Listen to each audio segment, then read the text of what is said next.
নমস্কার বন্ধুরা, আমার জবা খিচুড়িতে তোমাদের সবাইকে স্বাগত জানাই।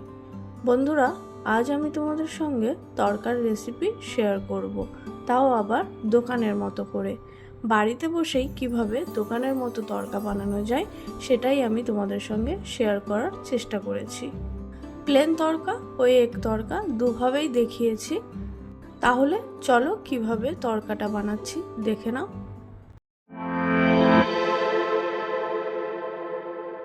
তরকার ডালটা বানানোর জন্য এখানে 2 রকমের ডাল ভিজিয়ে রেখেছিলাম। বড় বাটিটার মধ্যে রয়েছে তরকার ডাল, যেটাকে সবুজ মুগ ডালও বলা যেতে পারে, তবে বাজারে এটা তরকার ডাল বলেই পাওয়া যায়। আর ছোট বাটিটার মধ্যে রয়েছে অল্প একটু ছোলার ডাল। দুটো ডালকেই আমি বেশ অনেকক্ষণ ভিজিয়ে রেখেছিলাম। চলো এবার রেসিপিটা শুরু করা যাক। রান্নাটা করার জন্য কড়াই চাপিয়ে দিয়েছি। কড়াইয়ের মধ্যে দিয়ে দেব বেশ খানিকটা পরিমাণ সাদা তেল।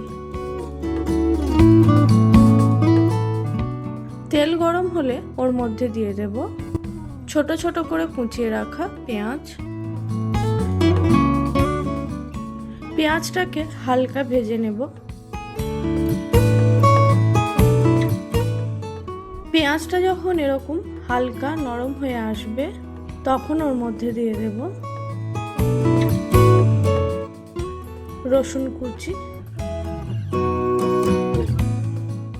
ও আদা কুচি। রসুন ও আদা কুচিটা দিয়ে পেঁয়াজটার সাথে কিছুক্ষণ ভেজে নেব।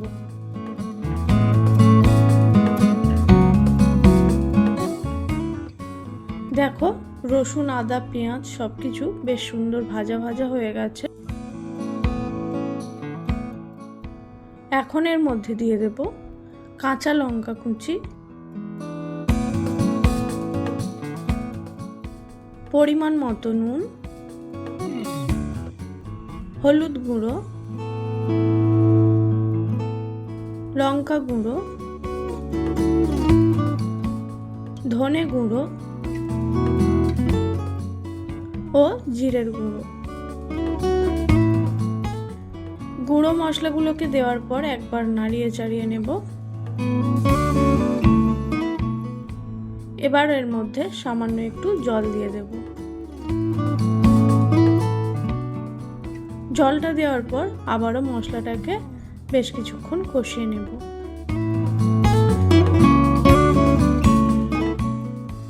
এখন দেখো, মশলাটার থেকে সুন্দর তেল ছেড়ে দিয়েছে।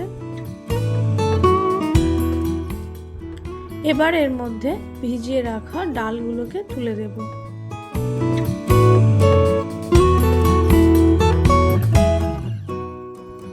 ডালগুলোকে দেওয়ার পর মশলাটার সাথে ভালোভাবে কষিয়ে নেব।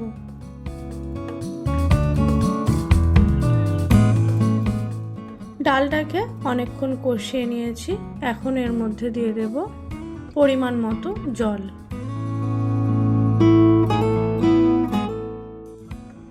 জলটা দিয়ে ভালোভাবে মিশিয়ে নেব। বন্ধুরা, এবার এই ডালটাকে আমি একটা প্রেসার কুকারের মধ্যে ঢেলে নেব। দেখো, ডালটাকে প্রেসার কুকারের মধ্যে ঢেলে নিয়েছি। এখন প্রেসার কুকারের ঢাকনাটা বন্ধ করে দেব। এবার এই ডালটাকে 4টে সিটি দিয়ে নেব। দেখো বন্ধুরা, প্রেসার কুকারে সিটি পড়তে শুরু করেছে। তো 4টে সিটি পড়ে গেছে। গ্যাসটা অফ করে দেব। এখনই আমি প্রেসার কুকারের ঢাকনাটা খুলব না, আগে ভালোভাবে সম্পূর্ণ প্রেসারটা বসুক, তারপরে ঢাকনাটা খুলব। কিছুক্ষণ পর প্রেসার কুকারের ঢাকনাটা খুললাম। তো দেখো, ডালটা খুব ভালোভাবে সিদ্ধ হয়ে গেছে। ডালটাকে হাতা দিয়ে একবার ভালোভাবে নাড়িয়ে চাড়িয়ে নেব। তো বন্ধুরা, তরকার ডালটা কিন্তু প্রায় অর্ধেকটা হয়ে গেছে, কিন্তু এই তরকার ডালটাকে সার্ভ করার আগে আরও একবার এটাতে সম্বার দেওয়া হয়।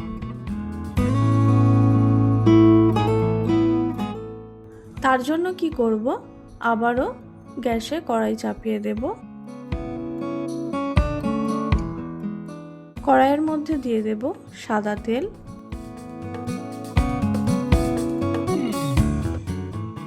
তেল গরম হলে ওর মধ্যে দিয়ে দেব কিছুটা পরিমাণ গোটা জিরে, কুচিয়ে রাখা রসুন ও কুচিয়ে রাখা কাঁচা লঙ্কা। এবার এই সব কিছুকে একটু ভাজা ভাজা করে নেব। এখন এর মধ্যে দিয়ে দেব কাশ্মীরি লাল লঙ্কার গুঁড়ো। কাশ্মীরি লঙ্কার গুঁড়োটা দেওয়ার পর একবার নাড়িয়ে চাড়িয়ে নেব। এবার এর মধ্যে সিদ্ধ করে নেওয়া ডালটা ঢেলে দেব।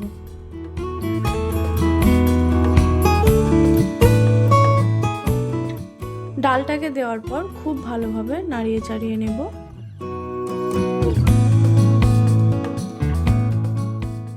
সব শেষে এর মধ্যে দেব কাসুরি মেথি ও বেশ খানিকটা বাটার।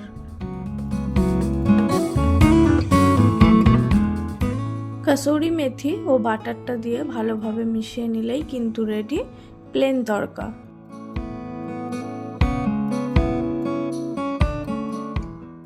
এবার এক তড়কার জন্য কি করব, একটা বাটির মধ্যে দেখো 3টে ডিম ফেটিয়ে নিয়েছি। এই ফেটানো ডিমটাকে এবার আস্তে আস্তে তড়কার ডালটার মধ্যে দিয়ে দেব।